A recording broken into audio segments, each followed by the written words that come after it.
Today's video is another prismatic powder, Cadillac Gray, and it's one of my favorite go-to powders for pretty much anything.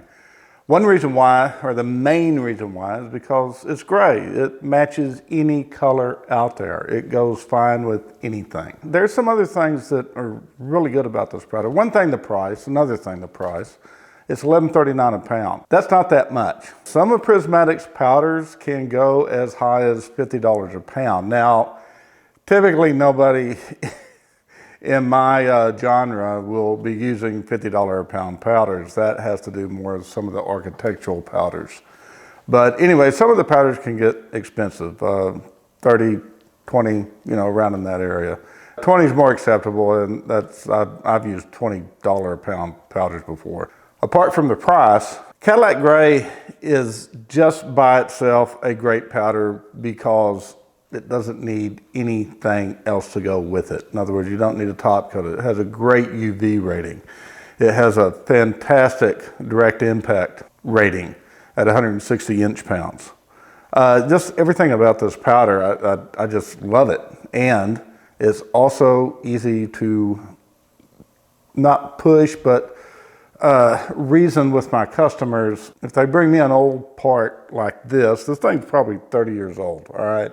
When I got it, it was rusty, chrome was peeling off of it, and just rust pits also, which some of them are still in there. And another thing about this powder, Cadillac Gray, is it has silver metallic in it. What that does is it kind of camouflages a lot of small imperfections.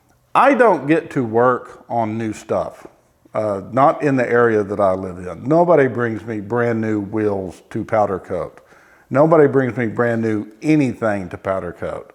All the stuff I get is nasty, all right?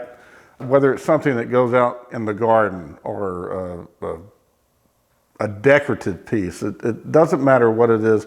A part off of a vehicle, a motor mount or valve covers, they're not new at all. So when it comes to stuff like wheels especially, Cadillac Gray works well for me. Now, this can really save your customer a lot of money and in the long run make you more money. The reason why I know it doesn't make any sense, but repeat business. If you live in an area where people don't like to spend a lot of money, they have, let's say, champagne taste on beer budgets, I have an easy time pushing this powder, and it's a good powder. It really is.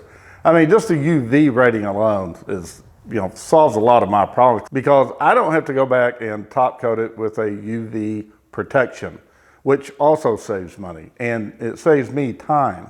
This wheel surprisingly came out a lot better than what I thought it would cleaning it up. It was really nasty when it came in. Now, I don't have any before pictures when it did come in.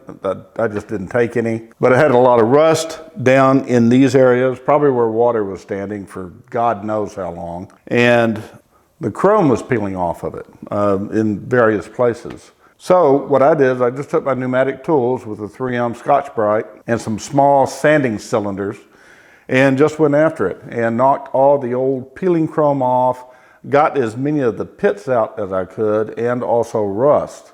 Then I put it into the blast cabinet with aluminum oxide and just cleaned it up. Now, this has already been in the oven and has been gassed out. I normally do it at 400 degrees for about 15 to 30 minutes. It depends on how old the piece is that I'm working with and kind of the background history of it, where it's been, so on and so forth. This thing I left in for 30 minutes because I don't really know how old it is, but it was pretty bad. So I'm sure some contaminants got really down in there, especially with that rust and corrosion. Now I'm gonna go ahead and powder this, throw it in the oven, and when you see it next, we'll be back at the table and I'll give you a better view of it, close up of what this powder looks like.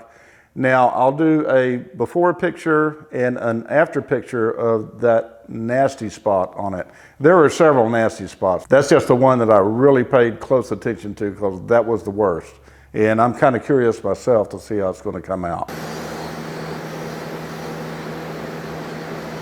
This is just a beautiful powder to work with. It just sticks. It cooperates very well is what I'm getting at. I don't have any problems with it. It seems to cover up little inconsistencies in the substructure. Now you can see the little silver flakes inside of there. Hey, if you guys are liking this video, then please hit that like button, go ahead and subscribe to my channel, and hit that notification bell too while you're at it, so you know when my next video is coming out. Oh man, the thing came out sweet. I mean, really.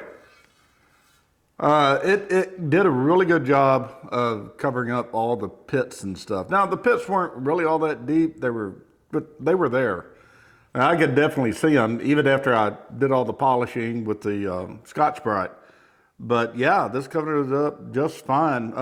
I'll give you some before and after shots of the same places. I marked them on the wheel, and they're gone. All right, this wheel came out fine, great. That's what I was saying. I really don't have a hard time.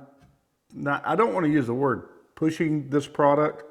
I work with my customers coming in because a lot of the people that I live in a very rural area, a farm community, okay? So a lot of the people that come in here, they just want something to protect the metal and looks good. Also, they do not want to spend a lot of money, okay? They want to get their wheels powder coated. Okay, fine, but you know, they're on a really, really tight budget. This powder comes in handy. Like I said, it's gray, a really dark gray, but it's gray, and it matches anything. It doesn't matter what color the vehicle is, whether it be a motorcycle, truck, tractor even. Not wheels on tractors. I have done some parts, but that was just something to cover them up. Anyway, this really came out sweet, and I just want to get the point across that this is a fantastic powder. If you want to keep a decent powder laying around the shop other than black and white, this is a good powder for that. It's an in-between gray, and it has the metal flake in it, which gives a little bit of, you know, pizzazz to it, a little bit of a look, a little bit of an eye pop, but it also helps cover up or camouflage any kind of nicks, dings, whatever it may be. And as far as, you know, where there was chrome and there isn't any chrome anymore, in other words, the chrome, you know, flaked away or I polished it off, you don't see a discrepancy from where the chrome stops and the metal starts. Chrome does not blend. Chrome is a thickness. It's either there or it's not. So you have two distinct levels, the regular substructure, the steel, and then the chrome that was on top of it, and it's here and the steel's down here. Now it's not that thick, it's not that much, but you get the idea of what I'm saying. Anyway, this blends all that in, so I do not see any discrepancies in it, honestly. Might be a couple right there, but it's nice. Much better than what it was. Oh, 100%. Now, down in the description or somewhere up here, I'll give you the part number for it. Actually, it will be down in the description. Also, my diffusers and the products that I make for the Harbor Freight and also the Eastwood powder coating system. The links to those will be down in the bottom in the description area. So if you want to purchase any, please go on down there and buy some. And also the model number for this powder if you ever want to order it. You can just type in Cadillac Gray or you can type in the number. It doesn't make any difference.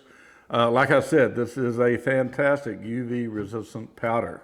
It is a tough powder. It's a polyester powder. Polyester is one of the best powders you can get. So go and pick yourself up some Cadillac Gray and try it out on your next project and save your customers some money. Y'all take care now. I'll see you later. Bye.